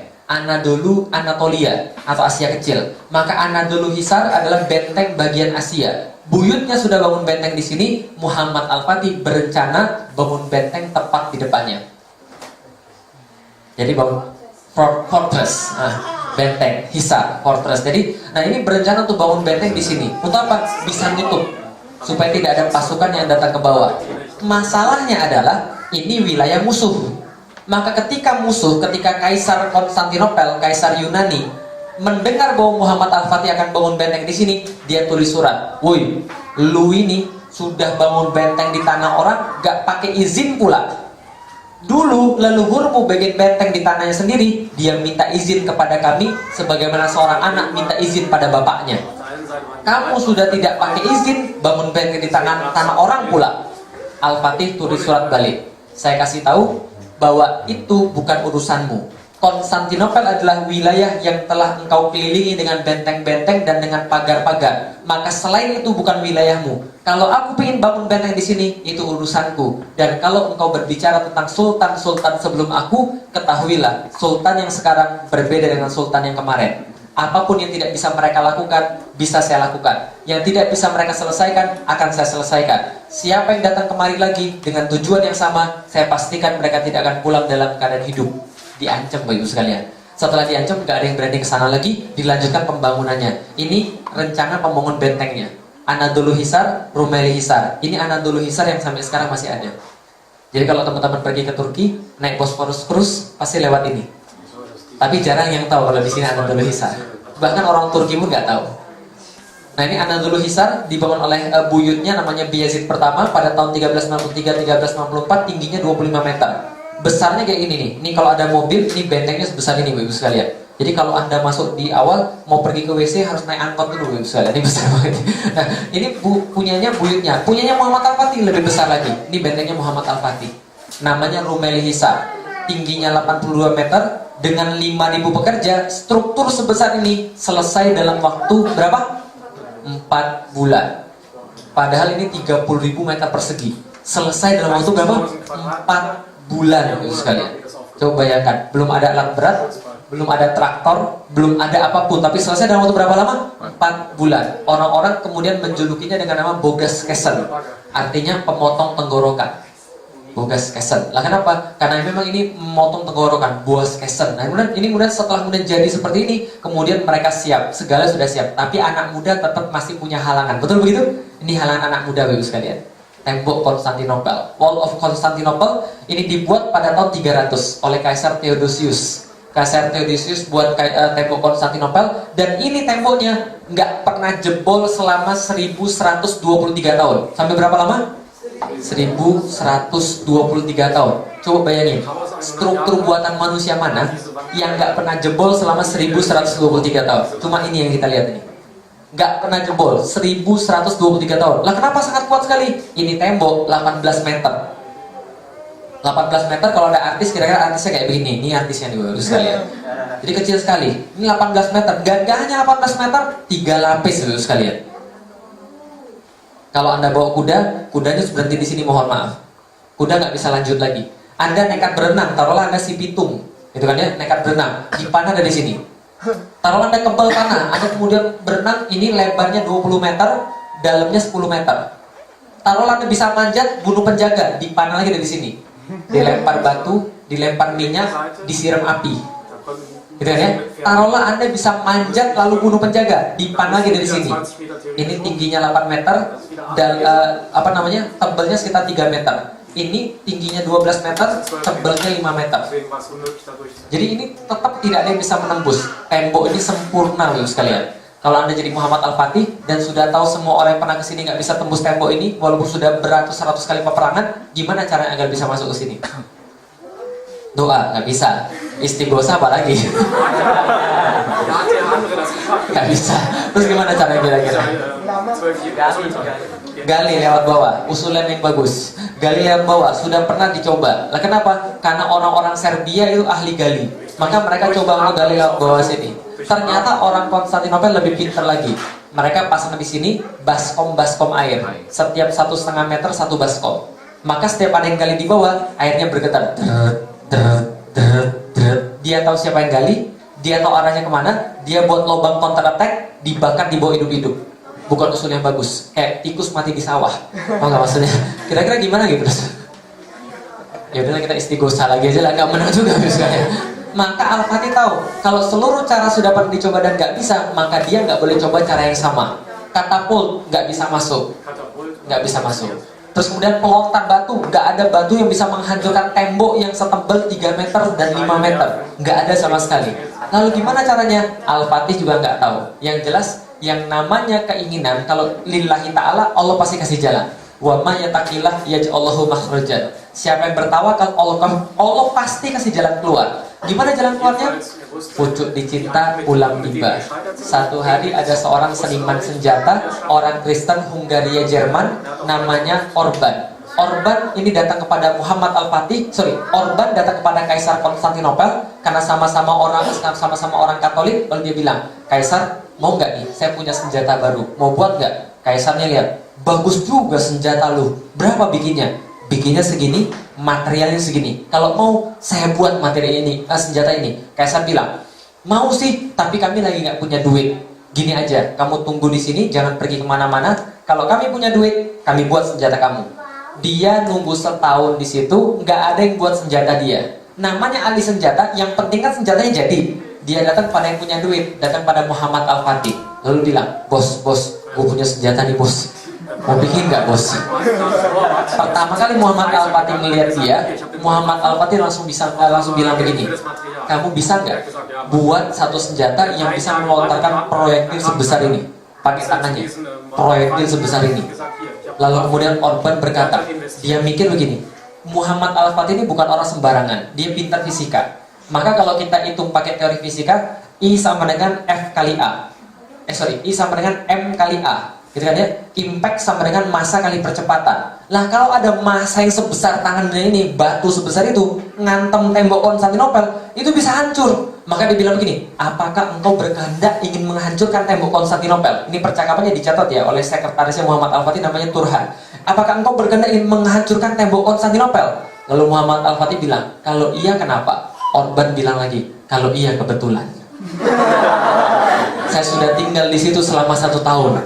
Saya tahu setiap sudut-sudut temboknya. Saya bisa membuat senjata yang kau inginkan dan saya bisa merealisasikan itu. Al-Fatih tanya, kamu dibayar berapa? Saya dibayar sini. Saya bayar 4 kali lipat. Buatkan senjatanya buat saya. Maka dibuatlah senjatanya buat Al-Fatih. Namanya The Great Turkish Bombard atau The Muhammad Street Gun. Senjata yang pada tahun itu dibuat dengan kaliber 0,7 meter. Kaliber 0,7 meter itu kayak apa sih? Anak-anak kayak gini nih umur sekitar 6 tahun bisa masuk 3 di situ Ibu sekalian. Ini kaliber 0,7 meter, beratnya 18,2 ton, panjangnya 5,2 meter, jarak tembaknya 1,6 km, dan sekali muntah 680 kg peluru Ibu sekalian. Dan coba dibayangkan meriam segede begini diuji coba, duar 2 meter di bawah tanah nyungsep pelurunya. Al-Fatih katakan, bagus. Saya suka dengan senjata kamu. Sekarang tolong saya buatkan kepada saya ukuran ini 2 kali lipat daripada ini. Lu gimana caranya? Terserahkan kamu seniman senjatanya bukan saya. Dalam waktu setahun, Muhammad Al-Fatih dibuatkan oleh Orban 69 meriam. Satu meriam ukuran 5,2 meter, satunya lagi 8,4 meter, sisanya ukuran standar. Ukuran standarnya kayak apa? Ini ukuran standarnya 3-4 meter yang sampai sekarang masih ada. Nah ini di mana? Di Museum Fort Nelson, Portsmouth, Inggris. Loh kok ada di Inggris? Diminta sama Ratu Elizabeth. Dan dia bilang, kami minta senjata ini karena ini menurut kami adalah senjata yang paling berarti dalam sejarah. Karena dia minta please dong, ya udah kita kasih lah. Nanti kalau dia udah bosan kita ambil lagi. Nah, ini kemudian dikasih oleh Khalifah Abdul Aziz dan kemudian sampai sekarang disimpan oleh Ratu Elizabeth di Museum Fort Nelson, Portsmouth, Inggris. Nah, seperti apa besarnya? Ini kalau ada artis di situ, kira-kira artisnya kayak begini, artisnya bagus sekalian. Ini mereka kayak begini. Loh kok ada artis terus? Itu pesan sponsor bagus sekalian. Ini menengah segini, semuanya sudah selesai dan akhirnya semua dimulai. Tanggal 6 April 1453 penyerangan kepada Konstantinopel dimulai. Maka ini adalah Konstantinopel, dan yang tadi saya ceritain tembok 3 lapis tadi, itu bukan 100-200 meter. Temboknya 7,5 kilometer. Nggak percaya, hitung sendiri di Google Map. Saya udah hitung soalnya. Saya jalanin sendiri 7,5 kilometer, dan total ini 24 kilometer kelilingnya. 7,5 kilometer temboknya, 3 lapis Bapak sekalian, dan sampai sekarang temboknya masih ada kalau mau dilihat. Nah, kemudian diserangnya lewat 3 arah, lewat sebelah selatan, lewat sebelah timur, dan lewat sebelah barat. Sebelah selatan kapal-kapal dibuat untuk menghancurkan tembok-tembok Konstantinopel sebanyak 400 kapal untuk menyerang daripada Laut Marmara. Dari sebelah timur kapal-kapal kecil dikerahkan untuk menembus dari sebelah Teluk Tanduk Mas, dan total 250.000 pasukan berjalan dari Adrianopel, dari Edirne kepada Konstantinopel. Dalam waktu 2 bulan mereka berjalan dengan meriam-meriam sangat besar, dan mereka kemudian menceritakan kisah mereka ketika berjalan. Saat siang hari, matahari tidak sampai ke dalam terompah kami, tidak sampai ke dalam kaki kami, karena tertutup oleh oleh tombak-tombak dan oleh panji-panji dan bendera-bendera kami. Pada saat malam hari, Anda tidak bisa melihat bumi karena tertutup semua oleh kemah-kemah kami. Ini pasukan mereka. Giliran ketika mereka sampai ke depan horizon Konstantinopel, dan orang Konstantinopel naik ke atas menara yang paling tinggi, melihat pasukan kaum muslimin yang datang pada mereka, mereka ceritakan, kami melihat pasukan muslim like a river of steel, seperti sungai dari besi, karena baju zirah mereka memancarkan sinar matahari. Kemudian memenuhi pandangan kami from shore to shore, memenuhi pandangan kami dari pantai sampai ke pantai. Nah, kenapa? Pasukan kaum muslimin kemudian mengelilingi dari pantai sampai ke pantai, Bapak sekalian.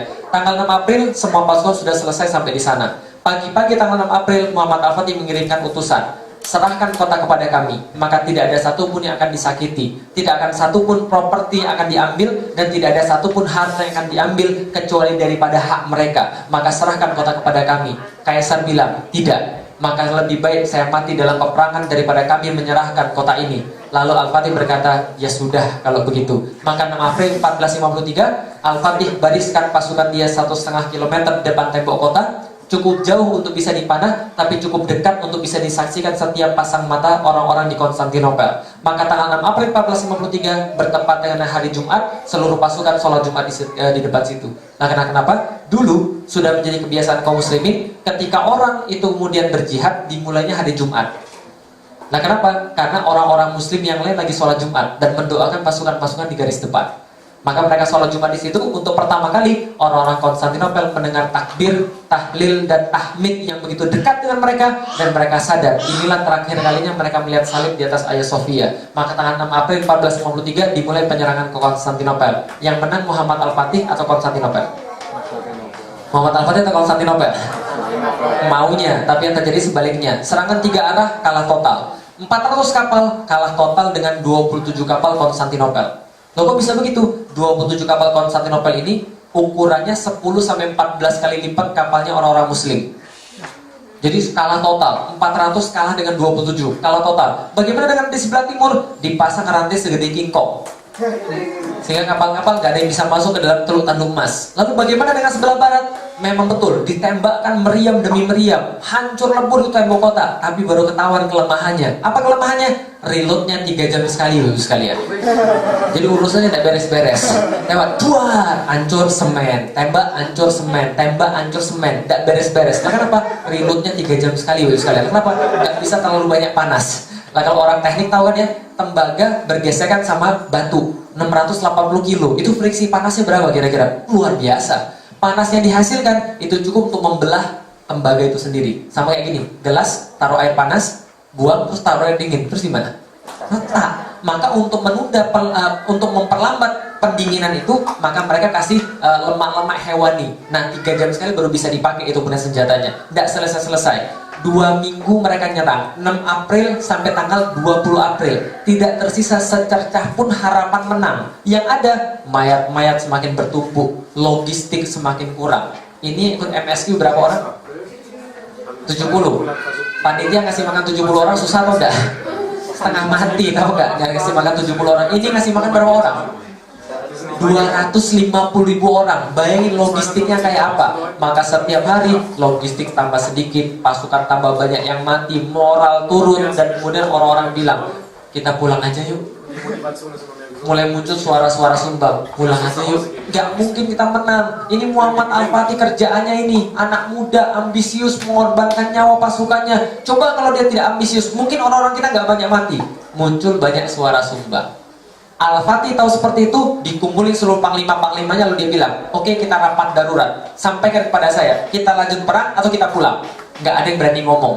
Lah kenapa? Al-Fatih orangnya masih muda tapi temperamental. Maka kalau siapapun yang salah, bahaya. Nggak ada yang berani ngomong. Lalu kemudian ada satu orang yang berani ngomong, penasehat bapaknya yang paling senior. Lalu kemudian dia bilang pada Muhammad Al-Fatih, saya menyaksikan engkau tumbuh dari kecil sampai dewasa. Saya menyaksikan engkau tumbuh menjadi seorang panglima perang yang sangat hebat. Kekuatan kaum muslimin tergantung kau dan masa depan kaum muslimin tergantung kau. Tapi menurut saya kalau engkau pengen jaya, kalau engkau begini keras kepalanya, pasukanmu akan habis. Menurut saya kita pulang dulu aja lah. Dan lebih baik kita ambil upeti dari mereka supaya kita bisa pulang dengan uang-uangnya orang Yunani. Sebelum selesai dia ngomong, meja dibanting. Duar! Seorang mu'alaf namanya Zaganos Pasa. Dia mengatakan, jangan dengarkan kata-kata dia. Sesungguhnya dia hendak memadamkan semangat dari dalam diri kita. Saya perlu kasih tahu pada Anda semua, Alexander Agung datang dari dunia barat menuju dunia timur, menaklukkan sebagian besar timur dengan jumlah pasukan cuma setengah daripada pasukan kita. Kita bawa pasukan 2 kali lipat, masa kita kalah di depan batu-batu ini? Saya tidak terima. Kita laki-laki, apapun yang sudah kita mulai, wajib kita selesaikan. Dan kalau mereka punya apapun, kita punya Allah, dan kita harus lanjutkan peperangan ini. Lanjut atau enggak kira-kira Bapak sekalian? Lanjut atau enggak? Kalau gitu kita juga lanjut. Nah kalau gitu udah lanjut. Terus bagaimana caranya? Serangan dari 3 arah semuanya nggak ada yang benar. Dari bawah kalah, dari sebelah sini nggak bisa masuk karena ada rantai segede kingkong. Dari sebelah sini nggak jebol-jebol temboknya Bapak sekalian. Terus gimana caranya? Salah satu penasihatnya bilang begini, Pak, ada satu yang masih menjadi harapan kita. Bagaimana caranya? Kenapa tembok ini tidak pernah hancur? Karena seluruh pasukan bertahan berkumpul di sebelah barat. Karena seluruh pasukan bertahan berkumpul di sebelah barat, setiap kerusakan tembok bisa mereka reparasi dengan cepat. Tapi kalau kita bisa masuk ke sebelah utara, kita serang mereka dari sebelah utara, pasukan yang ada di sebelah barat mau tidak mau akan terpisah untuk membantu pasukan di sebelah utara, dan mereka tidak akan dapat memperbaiki tembok secepat semula. Itu cara satu-satunya. Betul. Masalahnya apa? Ada rantai segede kingkong, ya kan? Terus gimana caranya? Potong aja rantainya. Mana mungkin rantai segede-gede begini? Nggak mungkin. Terus gimana? Tabrak pakai kapal, kapalnya karam, kapalnya diangkat. Al-Fatih berkata begini, gampang caranya. Saya sudah mikirin ini dari semalam sebenarnya. Gimana caranya? Kita kan punya kapal. Kapal kita ini kita daratkan dulu di Galata. Setelah kapalnya kita daratkan di Galata, kita tarik kapalnya. Setelah kita tarik, kita balikin lagi. Gampang kan? Susah. Pasukannya bilang, iya juga ya. Kenapa gua gak kepingin dari tadi ya? Tapi mohon maaf Pak Sultan, apakah Sultan lupa kalau Galata ini adalah sebuah bukit? Al-Fatih berkata, saya tahu itu adalah sebuah bukit, tapi kalau Anda tidak memikirkan bahwa kita akan menarik kapal-kapal kita melalui bukit Galata, apalagi orang-orang yang ada di Konstantinopel, mereka tidak akan terpikir. Dan Rasul mencontohkan kepada kita dalam setiap peperangan ada elemen of surprise yang selalu dilakukan oleh Rasulullah Muhammad SAW. Kita harus tarik kapal kita lewat Galata. Seluruh pasukan setuju. Pada tanggal 21 April 1453, seluruh kapal-kapal akan ditarik melalui Bukit Galata. Lalu apa yang terjadi pada berikutnya, hari berikutnya? Sebuah kemustahilan dalam strategi perang. Sebuah hal yang tidak mungkin dalam strategi perang, tapi esoknya berubah menjadi strategi terhebat sepanjang masa. 72 kapal benar-benar ditarik naik ke atas Bukit Galata, masuk ke dalam perairan Konstantinopel, dan 72 kapal perang ditarik dalam waktu berapa? 1 malam, Bapak sekalian. Berapa lama? 1 malam, Bapak sekalian. 72 kapal ditarik. Tanggal 22 April 1453. Orang-orang Konstantinopel terbangun karena ada teriakan dari atas Bukit Galata. Mereka lari ke tempat yang paling tinggi, melihat ke atas Bukit Galata. Yang mereka saksikan adalah sebuah horor.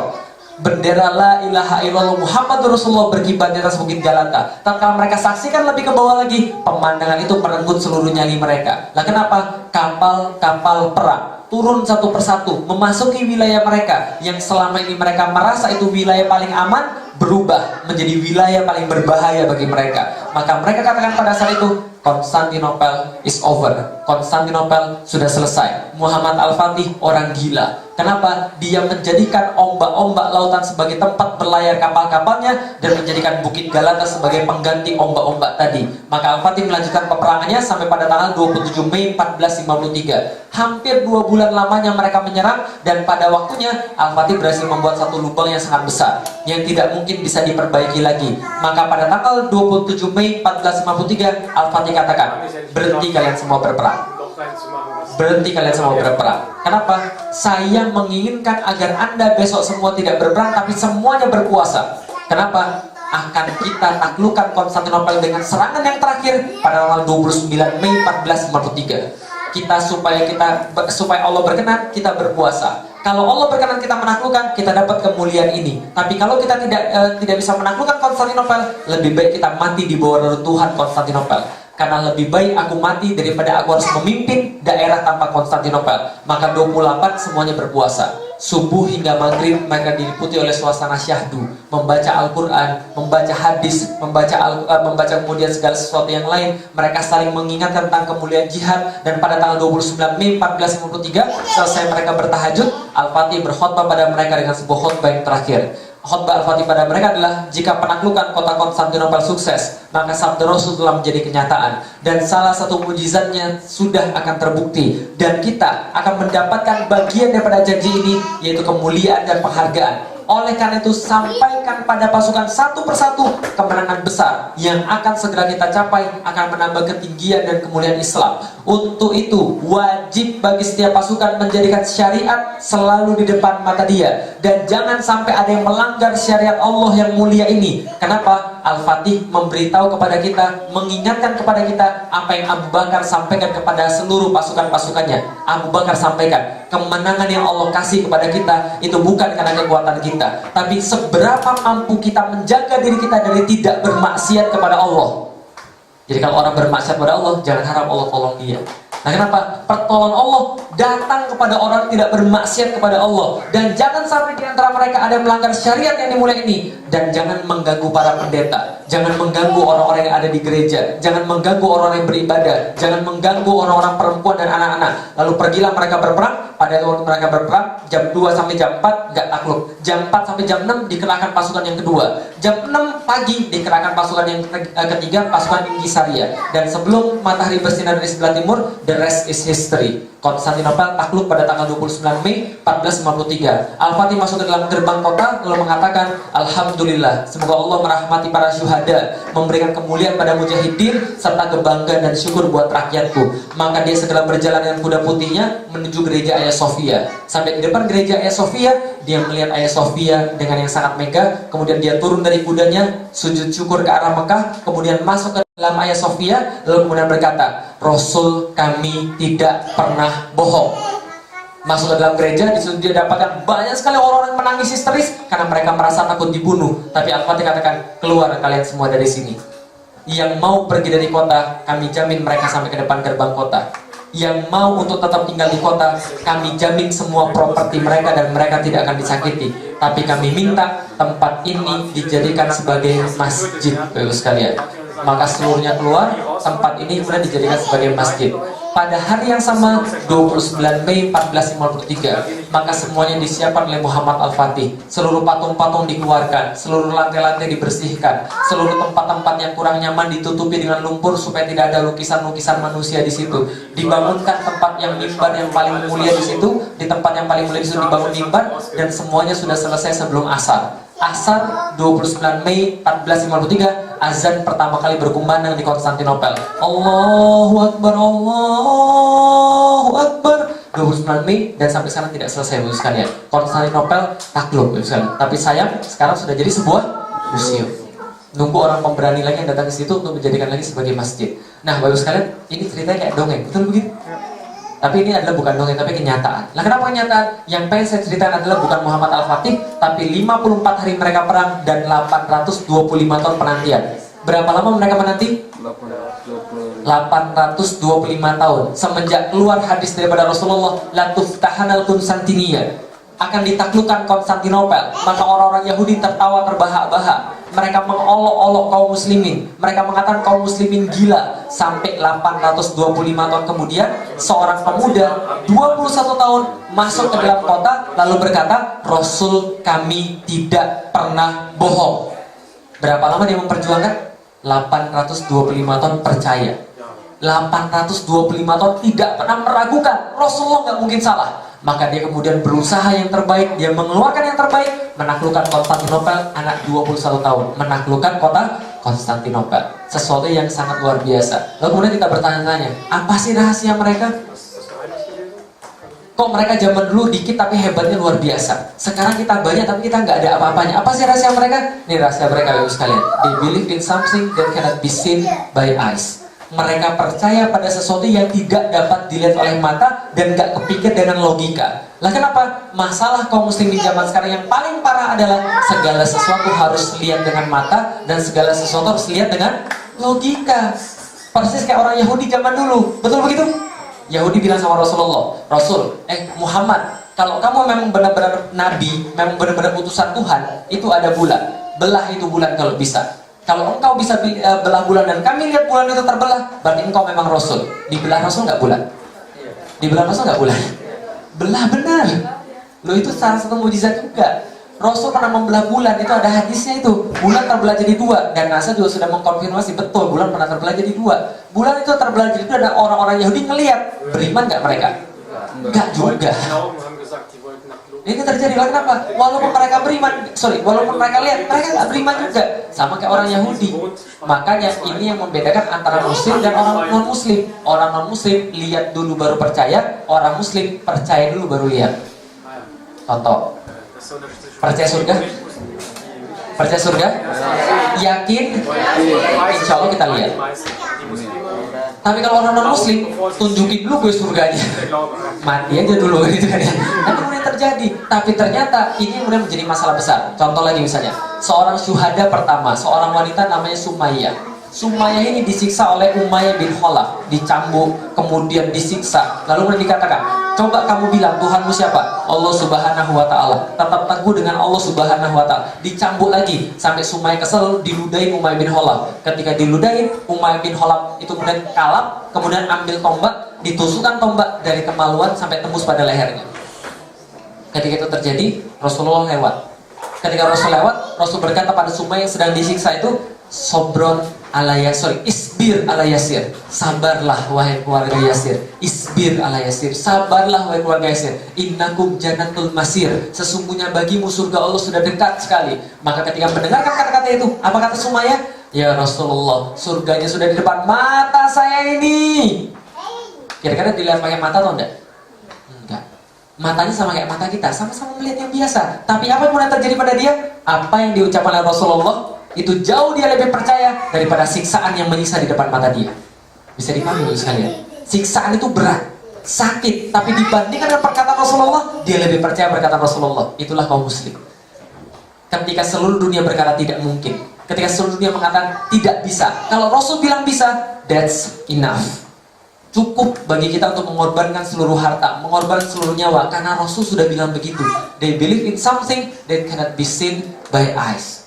Kemudian apalagi bisa kita lihat sekalian? Nih sekalian, kita lihat. Nih yang kenyataan yang terjadi sekarang. Kaum muslimin di mana-mana dibunuhi. Mereka di mana-mana diusir. Mereka di mana-mana dibantai sekalian. Ini yang sekarang kita bisa lihat. Ketika melihat kenyataan seperti ini, berapa banyak di antara kita yang yakin bahwa Islam akan kembali bangkit? Dikit atau banyak? Dikit. Kenapa dikit? But to look beyond the glory is the hardest part. Melihat pada sesuatu kemenangan saat kita lagi kalah kayak begini adalah sesuatu yang sangat sulit. Percaya pada janji Allah adalah perkara yang paling sulit. Lah kenapa? Karena Anda bakal dibilang orang gila. Seperti kata Rasulullah, seperti Rasul dikatakan majnun, gila Rasulullah, Muhammad gila. Kenapa? Berbicara sesuatu yang tidak masuk logika dan tidak bisa dipikirkan dengan akal. Nah, tapi tentunya kalau kita berbuat seperti itu, kita akan mendapatkan banyak keistimewaan. Seperti apa keistimewanya? Nih, kita akan berpikir, berusaha dan beraktivitas secara istimewa, dan Allah akan menolong kita. Contoh, ada dua anak SD. Ada dua anak SD, satu bilang, saya akan jadi juara kelas. Satu lagi bilang, saya akan jadi juara sedunia. Kira-kira siapa yang lebih berusaha? Sedunia. Yang lebih berprestasi? Yang sedunia. Oke, orang yang inginnya banyak, orang yang keyakinannya kuat, usahanya lebih kuat. Yang usahanya lebih kuat, prestasinya lebih besar. Kalau dibalik gimana? Orang yang prestasinya biasa-biasa aja, berarti usahanya biasa-biasa aja. Yang usahanya biasa-biasa, berarti yakinnya biasa-biasa aja. Berarti keyakinan Anda menentukan prestasi Anda. Lah kalau sekarang kita kayak begini, belum berprestasi, bisa jadi kita usahanya biasa-biasa aja. Nah kenapa kita usahanya biasa-biasa aja? Karena kita nggak pernah yakin dengan perkataan Rasulullah, sebagaimana Muhammad Al-Fatih yakin perkataan Rasulullah. Berapa tahun dia menaklukkan Konstantinopel? 21 tahun menaklukkan Konstantinopel. Loh, kok di sini ditulis 23? Dulu pas saya masuk Islam, umur saya 18 tahun. 18 tahun saya masuk Islam. Ketika saya masuk Islam 18 tahun, saya diceritain tentang Muhammad Al-Fatih oleh guru saya namanya Ustadz Fatih Karim. Lalu ketika saya diceritakan oleh guru saya Ustadz Fatih Karim, maka saya bilang sama Ustadz Fatih Karim, Kang, kalau gitu nama saya Muhammad Al-Fatih. Kenapa? Muhammad Al-Fatih diceritain sama Ustadz Fatih Karim menaklukkan Konstantinopel umur 23 tahun. Waktu itu saya belum penelitian. Setelah saya penelitian ternyata 21 tahun. Lalu saya bilang, 23 tahun Muhammad Al-Fatih menaklukkan Konstantinopel. Kalau gitu 23 tahun Felix Xiao insya Allah menaklukkan kota Roma. Nah kenapa? Satunya lagi kan belum kan? Kan ada Konstantinopel dan Roma. Konstantinopel duluan, Romawi terakhir. Maka saya menaklukkan kota Roma. Mualaf gila nih, biarin sudah biasa sekalian. 23 tahun Felix Xiao menaklukkan kota Roma. Ternyata saya umur 23 tahun, saya belum pernah menaklukkan kota Roma. Pergi aja belum waktu itu. Nah kenapa? Saya baru ke kota Roma pada tahun 2012 kemarin. Tapi 23 tahun saya belum bisa menaklukkan kota Roma. Tapi saya sudah bisa menaklukkan satu orang istri, ibu sekalian. 22 tahun saya nikah sama istri saya. Ketika 23 tahun saya bilang sama istri saya, Dek, mungkin bukan kita yang menaklukkan kota Roma, mungkin anak-anak kita. Maka kalau kita punya anak, Dek, namanya harus Muhammad Al-Fatih. Mau nggak? Istri saya bilang, sepakat. 2008 kita punya anak pertama. Alhamdulillah, perempuan, ibu sekalian. Gak jadi kasih nama Muhammad Al-Fatih. Nah kenapa? Karena anaknya perempuan gitu kan. Nah lalu kan 2010 Alhamdulillah saya punya anak laki-laki. Kita mau kasih nama Muhammad Al-Fatih. Tapi ternyata ketika kita mau kasih nama Muhammad Al-Fatih gak jadi juga. Kenapa? Teman-teman saya anaknya Muhammad Al-Fatih semua. Karena saya sudah cerita ini dari tahun 2008. Teman-teman saya anaknya Muhammad Al-Fatih semua. Dan beraneka ragam. Ustadz Fatih Karim itu anaknya namanya siapa? Muhammad Fatih Awal. Muhammad Fatih Alif. Ketika saya tanya, kenapa namanya Muhammad Fatih Alif? Alif itu adalah huruf pertama. Berarti dia duluan sampai ke Roma, yang ini belakangan, mohon maaf. Teman saya lain nggak mau kalah, Muhammad Fatih Al-Awal gitu kan. Dia awal, yang ini belakangan ya. Lama-lama saya bilang, ya kalau gitu nama anak saya gak usah Muhammad Al-Fatih. Apa nama anak saya? Nama anak kedua saya adalah Sifat Muhammad Al-Fatih 1453. Nama anak saya, Sifat artinya 0, Muhammad Al-Fatih 1453. Nah, ada angka? Iya ada angka. Ada angka-angka beneran? Iya ada angka beneran. Saya yang ngurus sendiri akta kelahirannya, saya urus ke catatan sipil bilang, siapa namanya? Sifar Muhammad Al-Fatih 1453. Tulis saja Pak. Oke, saya tulis 1453. Ini Pak namanya Pak. Dia lihat.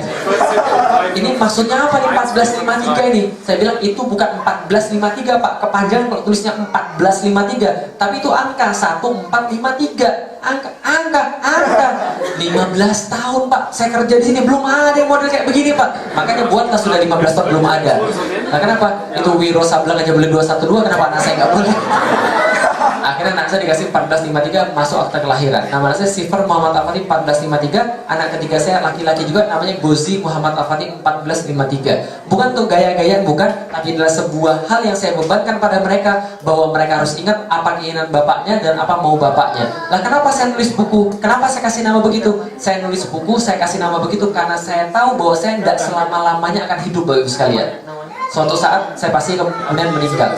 Dan saya nggak tahu apakah saya meninggal saya sudah membimbing anak saya atau belum, saya sudah mendidik dia atau belum, dan saya sudah kasih tahu dia tentang visi hidup saya atau belum. Tapi kalaupun Allah mengambil saya sebelum saya sempat melakukan semua itu, dia sudah punya satu hal yang selalu dia pakai dalam nama dia, 1453. Dia gak usah nanya pada siapapun, dia nggak usah tanya pada apapun, dia cukup pergi ke internet, ketik 1453, dia akan dapat pada satu masa, dia akan dapat bahwa pada satu masa seluruh dunia yakin bahwa Rasulullah nggak main-main.